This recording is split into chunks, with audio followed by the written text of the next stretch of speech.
қаз бабамның 5 дәне ұлы. Біз дәне қызы.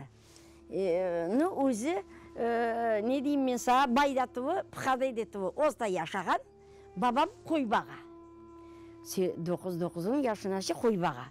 Қойбаға, безе белі оқығысы келе, қаз бабама айтмай, ташлай қойыны шөлге, қаша кеті кезлеуге оқымаға келе. Бабам бек ашы боланы, қаз бабам. Қайтып келіп, көйімізге бабам ұжа бола. Ұжа бола, оқытасын, қаз бабам көде.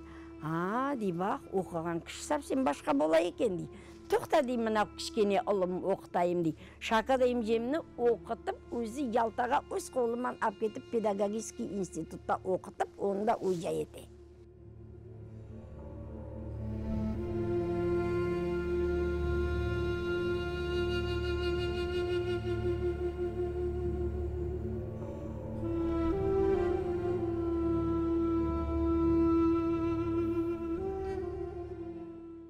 Анам біздің 5 баланы мынандай етіп отырды.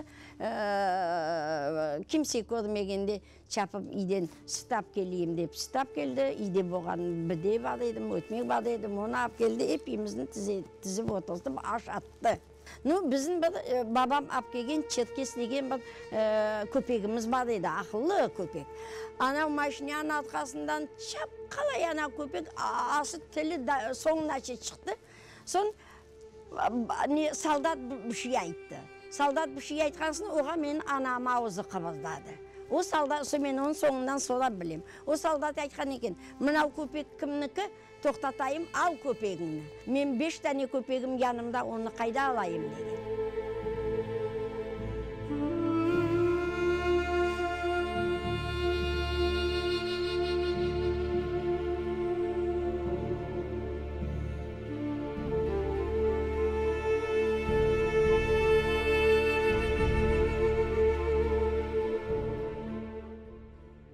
Ола баласы дүгілмей, мені алмайман деп талаш алады. Не де болса, анам алып қайтты, енді қинала. Баба анамман саба саат дөсте кетем, ақшам саат 12-ге келем. Олар есімде. Сон анам болдыра алмады, жоқ деді, алып кетейім деді omға. Алып кетті, ташлады, қалдым. Шондай күннеді көздік. Алла еді сой дұшманыңа көрсетмесін. Біздің Невада, чевада, евада аладыға да бұздағы күннен қайтып келмесін.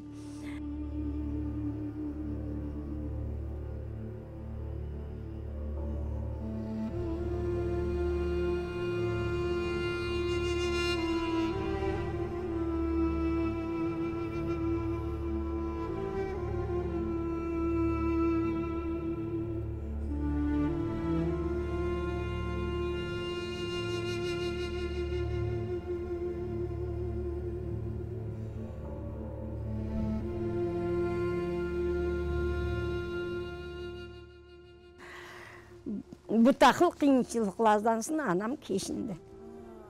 Не? 60-шы сенесі кешінді. Бабам қаста жатты, оттақыл болмаса Өзбекстанда шутақыл жыл яшады. Аман-аман 30 сене, ана 48-ден 86-ға яшады. Яшаған вақтында мына лаф етеді, түлкі қадымны лаф етеді.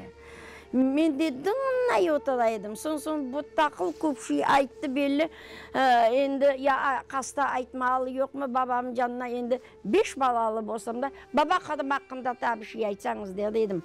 Ана шутақыл яшаған кіші қаста болып төшекке түшкенсін, балам мені мұндан алып кеттіңіз, балам мені мұндан алып кеттіңіз, мен мұнда шыдай алмай жақмын, қадымға алып кеттіңіз деп.